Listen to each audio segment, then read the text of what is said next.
UP के दंगल में चौथे राउंड की बारी।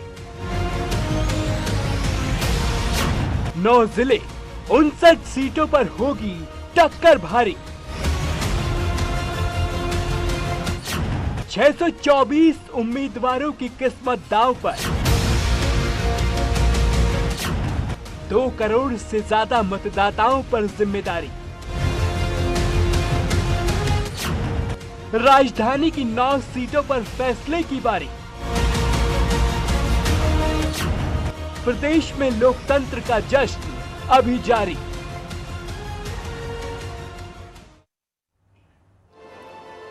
नमस्कार। तो सुबह के 6 बजे हैं। थोड़ी देर में उत्तर प्रदेश के चौथे चरण की वोटिंग शुरू हो जाएगी। अब तक 3 चरणों में 172 सीटों पर वोटिंग हो चुकी है। आज 9 जिलों की 59 सीटों पर वोटिंग होगी। वोटिंग अब से करीब 1 घंटे बाद यानी सुबह 7 बजे से शुरू हो जाएगी और शाम 6 बजे तक ये चलेगी।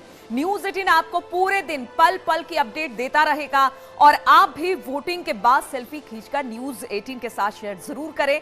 हम आपकी तस्वीर को टीवी पर दिखाएंगे।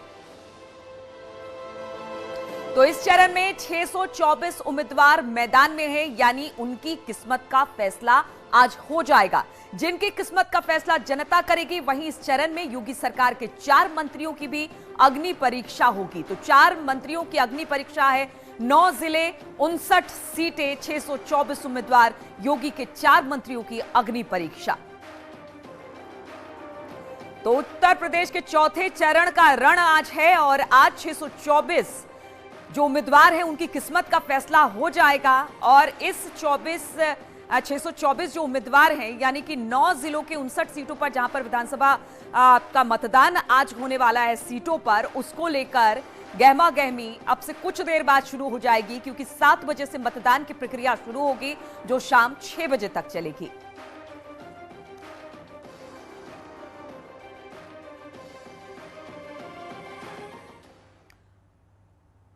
तो चौथे चरण के लिए आज वोटिंग होनी है और हम आपको बता दें इसके लिए सुरक्षा के पुख्ता इंतजाम कर दिए गए हैं। आप बेफिक्र होकर अपने मताधिकार का प्रयोग कर सकते हैं, यानी 7 बजे के बाद आप कभी भी जाइए, अपने मताधिकार का प्रयोग कीजिए, लेकिन मताधिकार का प्रयोग जरूर करें।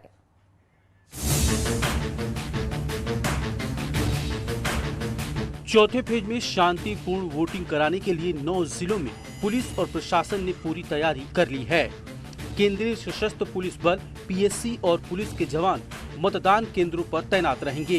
केंद्रीय पुलिस की 800 कंपनियों को महत्वपूर्ण जगहों पर तैनात किया गया है। सभी जिलों के डीएम भी व्यवस्थाओं को लेकर अलर्ट हैं और संवेदनशील बूथों पर विशेष सावधानी बरती जा रही है। शांतिपूर्ण ढंग से संपन्न कराने हेतु पर्याप्त मात्रा में अर्धसैनिक बलों की तैनाती की गई है। प्रत्येक मतदान केंद्र पर अर्धसैनिक बलों की तैनाती सुनिश्चित की गई है एवं ईवीएम के स्ट्रांग रूम की सुरक्षा की जिम्मेदारी भी अर्धसैनिक बलों को दी गई है। चुनाव को शांतिपूर्ण तरीके से संपन्न कराने के लिए 57 सामान्य पर्यवेक्षक, 9 पुलिस पर्यवेक्षक, 18 व्यय पर्यवेक्षक तैनात रहेंगे। इसके अलावा 1712 sector magistrate, 210 zonal magistrate, 105 static magistrate और 3110 माइक्रो ऑब्जर्वर तैनात किए गए हैं। पूरी चुनाव प्रक्रिया को संपन्न कराने के लिए 5595 भारी वाहन, 5773 हल्के वाहन तथा 1,15,725 मतदान कार्मिक लगाए गए। चुनाव में सभी 24,643 मतदेय स्थलों हेतु मतदान के लिए आवश्यक ईवीएम एवं वीवीपैट तथा अलग अलग जनपदों में पर्याप्त मात्रा में रिजर्व ईवीएम एवं वीवीपैट की व्यवस्था की गई है। जाहिर है चुनाव आयोग पूरी तैयारी से तैयार है। आप भी तैयार हो जाइए। सुबह 7 बजे से शाम 6 बजे तक वोटिंग होगी, तो अपने कीमती वोट को अपनी जिम्मेदारी समझें, क्योंकि ये आपका अधिकार ही नहीं कर्तव्य भी है। Bureau report, news 18।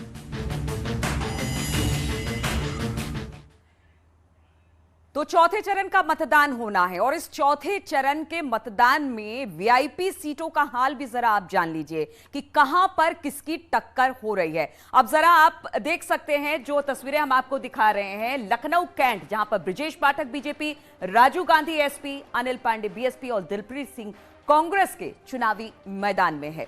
बात सरोजनी नगर, वो सीटें हैं जिस पर सबकी नजर है, यानी बीजेपी से राजेश्वर सिंह, अभिषेक मिश्रा एसपी, मोहम्मद जलीस खान बीएसपी और रुद्र दमन सिंह कांग्रेस की तरफ से चुनावी मैदान में अपनी किस्मत आजमाने उतरे हैं। वहीं लखनऊ पूर्व की बात की जाए तो यहां से आशुतोष टंडन बीजेपी से हैं, अनुराग भदौरिया एसपी से, जो पहली बार उनको विधानसभा सीट पर चुनाव लड़ाया गया है, आशीष कुमार सिन्हा बीएसपी और कांग्रेस की तरफ से मनोज तिवारी चुनावी मैदान में उतरे दिखाई देंगे। तो ये बात हम कर रहे हैं लखनऊ पूर्व की सीट की। इसके बाद बात आती है रायबरेली सदर, क्योंकि रायबरेली लखनऊ के बाद आज सबकी नजर रहेगी तो वो सीट है रायबरेली, जहां पर अदिति सिंह, जो अब तक कांग्रेस में रही अब बीजेपी के साथ हैं, यहां से चुनाव लड़ती दिखाई देंगी।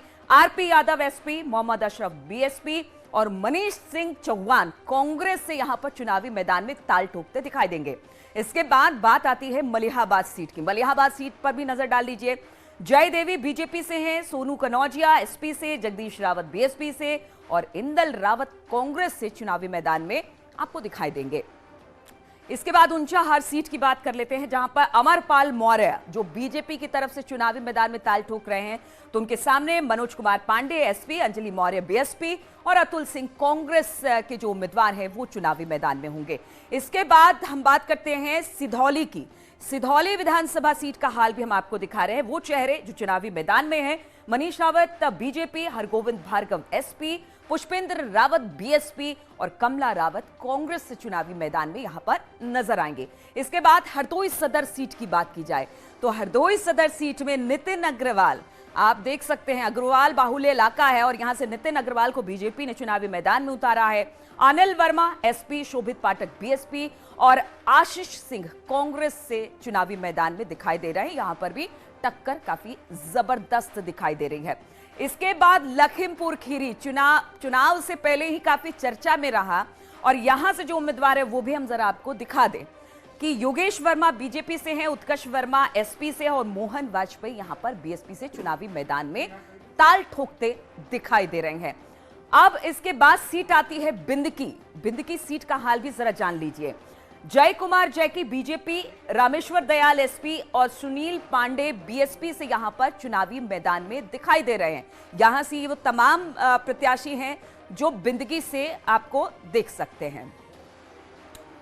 और अब वो सीटें जिस पर आज सबकी नजरें रहने वाली है, यानी वीवीआईपी सीट आप इसे कह सकते हैं, तो वो सीटें भी अब हम आपको दिखाएंगे कि किस तरह से वहां पर कौन से प्रत्याशी चुनावी मैदान में दिखाई दे रहे हैं। तो इन वीवीआईपी सीटों में सबसे ज्यादा नजर उन विधानसभा पर है जहां पर बड़े चेहरों की किस्मत दांव पर है, जिनमें सरोजनी नगर से राजेश्वर सिंह बनाम अभिषेक मिश्रा, जो कि एसपी में पूर्व मंत्री भी रह चुके हैं और राजेश्वर सिंह को भी मैदान में बीजेपी ने उतारा है। लखनऊ कैंट सीट की बात हम कर रहे हैं, यहां पर ब्रिजेश पाठक एसपी और राजू गांधी को आप देख सकते हैं एसपी से, जहां पर लखनऊ कैंट विधानसभा सीट आपको दिखाई दे रही है। इसके बाद बात आती है लखनऊ पूर्व विधानसभा की, जहां पर आशुतोष टंडन बनाम अनुराग भदौरिया एसपी से अपने प्रवक्ता को इस बार चुनाव मैदान में एसपी ने उतारा है और अदिति सिंह बीजेपी और आरपी यादव एसपी। ये रायबरेली विधानसभा जिसको बार बार कहा जा रहा है कि बेहद वीवीआईपी सीट है, ये वो सीटों का हाल हम आपको दिखा रहे हैं जहां पर जबरदस्त टक्कर अभी देखने को मिल रही है। तो ये तमाम सीटें हैं जहां पर आपको हम दिखा रहे हैं कि किस तरह से अलग अलग सीटों पर जो वीआईपी सीटें हैं वहां पर किस तरह से फाइट एक पार्टी दूसरे पार्टी को देती दिखाई दे रही है। और चूंकि आपसे कुछ देर बाद मतदान शुरू होने वाला है, इसलिए अब वहां पर किस तरह की तैयारी मुकम्मल कर ली गई है, किस तरह की तैयारियों के साथ वहां पर तमाम इंतजाम कर लिए गए हैं और तमाम सहयोगी इस वक्त अलग अलग जगहों से हमारे साथ जुड़ रहे हैं। बांदा से अंकित हमारे साथ है, फतेहपुर से धारा सिंह, रायबरेली से मोहन कृष्ण, उन्नाव से अनुज गुप्ता हमारे साथ जुड़ गए हैं। पहले हम अनुज के पास ही चलते हैं। अनुज, जरा ये बताइए, रायबरेली जिस सीट पर सबकी निगाहें हैं उस सीट पर तैयारी कैसी है, क्योंकि आपसे कुछ देर बाद यानी कि 7 बजे से मतदान शुरू हो जाएगा।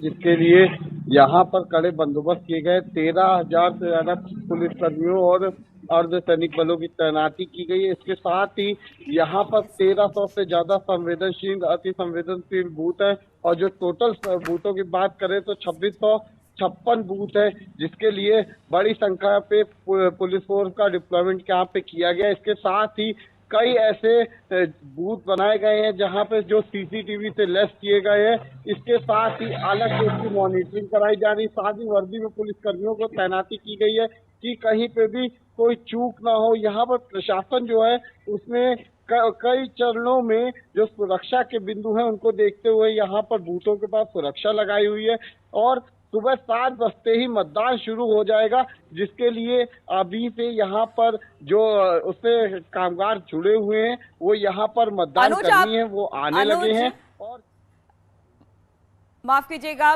चलिए ठीक है, हम आएंगे। बादल से अंकित भी हमारे साथ हैं। अंकित, वहां पर जरा हाल बताइए, किस तरह की तैयारी मुकम्मल कर ली गई है? क्योंकि आपसे कुछ देर बाद वहां पर मतदान शुरू होना है, तो उसको लेकर किस तरह की तैयारी है और किस तरह से पोलिंग बूथ को सजाया संवारा गया है ताकि लोग वहां पर पहुंचे? जी बिल्कुल, आपको बताना चाहूंगा आज लोकतंत्र का महापर्व है। चौथे चरण का यहाँ पर मतदान कुछ ही घंटे बाद शुरू होने वाला है। मैं बांदा के एक बूथ पर खड़ा हूँ। यहाँ पर आप देख सकते हैं सुरक्षाकर्मी जो है केंद्रीय पुलिस बल के यहाँ पर तैनात कर दिए गए हैं। हालांकि अब से कुछ ही देर बाद जो है यहाँ पर मतदान शुरू कर दिया गया। मैं आपको दिखाना चाहता हूँ, ये मुख्य दरवाजा है जहां पर इस बैलूनों से सजाया गया है और कहा जाए तो लोकतंत्र के महापर्व को बड़ी ही धूमधाम से इस बार मनाने की तैयारियां हैं और लोगों में खासा जोश देखने को मिल रहा है। और अगर बात की जाए तो बांदा जनपद की 4 विधानसभा है, जहां 4 विधानसभा में सुबह 7 बजे से मतदान शुरू हो जाएगा। और देख सकते हैं ये बूथ है और यहाँ पर मतदान केंद्र के अंदर जो है यहाँ पर किस तरीके से मतदान केंद्र सजाया गया। सभी अधिकारी कुछ ही देर में पहुंचने वाले, लेकिन जो कहा जा रहा है कि सुरक्षा कर्मियों को भरे तो कहीं ना कहीं केंद्रीय सुरक्षा बल है, तो उनके भरोसे ये जो है बूथ छोड़े गए हैं और यहाँ पर तैयारियां मुकम्मल कर ली गई हैं और बिल्कुल सुरक्षाकर्मी मुस्तैद खड़े हुए हैं। और अंदर का नजारा आपको दिखा दूं कि यहाँ हर जगह बहुत ही मतलब विधिवत तरीके से बूथों को सजाया गया है और यहाँ पर जो है लोग मतदान के महापर्व में हिस्सा लेने के लिए अब इससे कुछ ही देर बाद मतदाता बिल्कुल हम देख सकते हैं अंकित, बहुत खूबसूरत तरीके से सजाया गया है और बलूनों से, और खासतौर पर लोगों से भी यही अपील की गई है कि ये लोकतंत्र का महापर्व है और इस महापर्व में आप जरूर शामिल हो, अपने मताधिकार का प्रयोग करें। फतेहपुर से धारा सिंह भी हमारे साथ जुड़ गए हैं। धारा, वहां पर किस तरह की तस्वीरें आई हैं? सारी तैयारी मुकम्मल हो गई है क्योंकि अब से कुछ देर बाद वहां से मतदान की प्रक्रिया शुरू हो जाएगी। शहर के जीजीआईसी मतदान केंद्र पर मौजूद है, जहां पर सभी तैयारियां पूर्ण कर ली गई है। यहां पर सुरक्षा के भी पुख्ता इंतजामात हैं, अर्धसैनिक बलों की तैनाती की गई है। इसके अलावा मैं दिखाना चाहूंगा कि यहाँ पे जो कर्मचारी हैं यहाँ पे सारी तैयारियां करें। मैं अपने सहयोगी से चाहूंगा।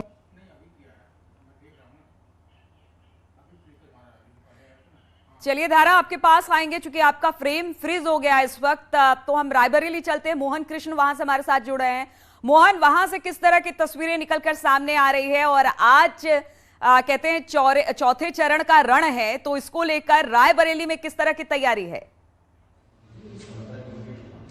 जी नीलू, आपको बताना चाहेंगे हम इस वक्त जीजीआईसी के मतदान केंद्र पर हैं, जहां पर 3 बूथ बनाए गए हैं और हमारे पीछे आप देख लीजिए मॉक पोल चल रहा है। यहाँ पे जो मतदान कर्मी लगे हुए हैं वो इस समय मॉक पोल कर रहे हैं। इसके साथ ही अगर सुरक्षा की बात की जाए तो रायबरेली में लगभग 74 केंद्रीय पुलिस बल है और लगभग 2 कंपनी पीएससी के साथ 700 इंस्पेक्टर रायबरेली के चुनाव को संपन्न कराने के लिए 700 इंस्पेक्टर की तैनाती की गई है। इसके साथ ही यहाँ पर लगभग जो 5 विधानसभा सीटें हैं उसमें से सबसे हॉट वो रायबरेली की सीट मानी जा रही है, जहां पर बीजेपी की विधायक अदिति सिंह की प्रतिष्ठा दांव पर लगी है, क्योंकि उनके पिता लगातार 5 बार विधायक रह चुके हैं और अदिति सिंह खुद भी 1 बार विधायक रह चुके हैं। तो कहीं न कहीं उनकी प्रतिष्ठा जो है इस बार दांव पर है। जी, और किन मुद्दों के साथ यहां पर पहुंचेंगे? आप लोगों की तो बातचीत होती रहती होगी, किन मुद्दों के साथ आज यहां पर मतदान करने पहुंचेंगे रायबरेली की जनता जो जब पहुंचेगी मतदान करने के लिए? जी नीलू, जहां तक मुद्दों की बात की जाए तो रायबरेली के जो मुद्दे हैं उसमें लोग सड़क रहते हैं, उस समस्या का निदान अभी तक नहीं हो पाया और वो समस्या लगातार विकराल होती जा रही है। उसके साथ साथ जो गांव में जो छुट्टा जानवर हैं वो एक बड़ी समस्या है और जो इसके साथ जो गांव जो सड़कें उसको लेकर भी लोगों में आक्रोश है। लेकिन कहीं ना कहीं जो रायबरेली सदर का चुनाव है उसमें जो है अदिति सिंह का जो अवैध किला है उसको तोड़ पाना अभी तक असंभव दिख रहा है। लेकिन अब आज जब मतदान होगा तो कहीं ना कहीं ये चीज लोगों के दिमाग में जरूर होगी कि कैसे इस अदिति के अभेद किलो के में सेंध लगाई जाए। नीलू, चलिए ठीक है, आप लोग बने रहिए और आप लोगों से लगातार बातचीत होती रहेगी, वहां के अपडेट्स हम अपने दर्शकों तक पहुंचाते रहेंगे। लेकिन यहां पर हम रुकेंगे एक छोटे से ब्रेक के लिए और ब्रेक के बाद लौटेंगे इसी चर्चा के साथ और बाकी अपने तमाम सहयोगियों के पास भी हम जाएंगे। तो चौथे चरण का आज मतदान है। 9 जिलों के 59 विधानसभा सीटों पर वोट पड़ने हैं। 624 उम्मीदवारों की किस्मत का फैसला आज कर दिया जाएगा। अब तक 3 चरणों में हमने देखा 172 सीटों पर चुनाव हो चुके हैं। आज जब 59 सीटों पर मतदान हो जाएगा तो कहा जा रहा है कि इसके बाद पता लगेगा कि हवा किसकी है। हालांकि इस बार कांटे की टक्कर दिखाई दे रही है, खासतौर पर 2 पार्टियों के बीच में, बीजेपी और एसपी आरएलडी गठबंधन के बीच में। लेकिन ये चीजें कितनी मायने रखती हैं, क्योंकि आज चौथे चरण का है, उसके बाद भी 3 चरणों का चुनाव और बाकी रहेगा। और आज अगर खास तौर पर बात की जाए तो कुछ सीटों पर आज बेहद नजर रहेगी लोगों की और ये देखना होगा कि यहां पर किस तरह का मतदान होता है, क्योंकि बहुत सारे ऐसे दिग्गज हैं जो चुनावी मैदान में हैं। और आज तो लखनऊ की 9 विधानसभा सीटों पर भी मतदान हो रहा है। और सबसे बड़ी बात यह है, कहते हैं जिनका लखनऊ उनकी सरकार, और उत्तर प्रदेश में लखनऊ से ही 2024 यानी कि केंद्र सरकार की किस्मत का भी फैसला होता है। इसलिए आज अवध जिसको कहते हैं, 9 लखनऊ की 9 विधानसभा सीटों पर भी आज मतदान होना है। कई दिग्गजों के किस्मत का फैसला आज हो जाएगा। भय मुक्त उत्तर प्रदेश के लिए वोट करें, इस तरह की बात निकलकर सामने आ रही है और लगातार मुख्यमंत्री भी इस बात की अपील करते रहे हैं। 7 बजे से मतदान की प्रक्रिया शुरू होगी और लोगों से भी यही कहा गया है कि आप लोग सभी काम बाद में करिएगा, पहले अपने अपने घरों से निकले और मतदान के लिए पहुंचे, ताकि आप जो नेता चुनना चाहते हैं उनको सही तरीके से आप चुन सके। तो आज चौथे चरण का रण है और इस रण में 624 उम्मीदवारों की किस्मत का फैसला हो जाएगा। खास तौर पर अगर बात की जाए, और अभी मुख्यमंत्री जी का एक ट्वीट भी आ गया, वो भी हम आपको दिखा रहे हैं कि किस तरह से वो बार बार अपील करते रहे हैं कि आपको किस तरह का प्रदेश चाहिए और अगर प्रदेश सही चाहिए तो आप अपने मताधिकार का प्रयोग करें। सीएम योगी ने ट्वीट कर मतदाताओं से वोट की अपील की है। उत्तर प्रदेश विधानसभा चुनाव 2022 का आज चतुर्थ चरण है। भय मुक्त, दंगा मुक्त, अपराध मुक्त, भ्रष्टाचार मुक्त प्रदेश के लिए विकास युक्त और सुरक्षा युक्त अपने सपनों का उत्तर प्रदेश बनाने के लिए सभी सम्मानित मतदाता गण अपने मताधिकार का प्रयोग अवश्य करें। अतः ध्यान रहे, पहले मतदान फिर जलपान। जिस बात का जिक्र अपने चुनावी रैलियों में भी नेता करते रहे हैं कि पहले आप मतदान करिए फिर बाकी काम करिए, तो एक बार फिर से बता दें कि योगी आदित्यनाथ ने आज चौथे चरण के मतदान से पहले वोट की अपील की है उत्तर प्रदेश की जनता से। उन्होंने लिखा कि उत्तर प्रदेश विधानसभा चुनाव 2022 का आज चतुर्थ चरण है। भय मुक्त, दंगा मुक्त, अपराध मुक्त, भ्रष्टाचार मुक्त प्रदेश के लिए विकास युक्त और सुरक्षा युक्त अपने सपनों का उत्तर प्रदेश बनाने के लिए सभी सम्मानित मतदाता गण अपने मताधिकार का प्रयोग अवश्य करें। अतः ध्यान रहे, पहले मतदान फिर जलपान। तो ये जो आज 624 कैंडिडेट मैदान में हैं, उनकी किस्मत का फैसला इस चौथे चरण में हो जाएगा। 59 विधानसभा की जो 9 जिले हैं जिनकी बात हम कर रहे हैं, जिसमें 59 विधानसभा सीटें आती हैं, रायबरेली, पीलीभीत, लखीमपुर खीरी, सीतापुर, हरदोई, लखनऊ, उन्नाव, फतेहपुर और बांदा जिले हैं, जिसमें खास तौर पर अगर बात की जाए तो लखीमपुर खीरी, रायबरेली, लखनऊ, इन सब पर खास तौर पर निगाहें रहने वाली है, क्योंकि कहा जा रहा है कुछ जगह पर कुछ ऐसे चेहरे हैं जो कि वहां पर अपनी पार्टी को जीत दिलाने में बेहद सक्षम है। तो कुछ ऐसी बातें जिसे कहा जा सकता है कि उत्तर प्रदेश की दिशा और दशा तय होगी, यानी कि लखनऊ की बात, राजधानी की बात हम कर रहे हैं। लखनऊ के साथ रायबरेली पर भी नजर रहेगी, क्योंकि अब तक जो अदिति सिंह कांग्रेस में रही हैं, जो कांग्रेस का गढ़ रहा है रायबरेली में, वो अब बीजेपी के पाले में चली गई हैं। यहां से बीजेपी के पक्ष में चुनाव ताल ठोकती दिखाई दे रही हैं। धारा सिंह इस वक्त हमारे साथ जुड़े हुए। धारा, वहां पर आप इंतजाम दिखा रहे थे, कुछ फ्रेम में दिक्कत आ गई थी, तो जरा इंतजाम दिखाइए, क्योंकि अब बहुत कम वक्त रह गया मतदान होने में। जी नीलू, बता दें कि बस थोड़ी ही देर में फतेहपुर में सुबह 7 बजे से मतदान शुरू हो जाएगा।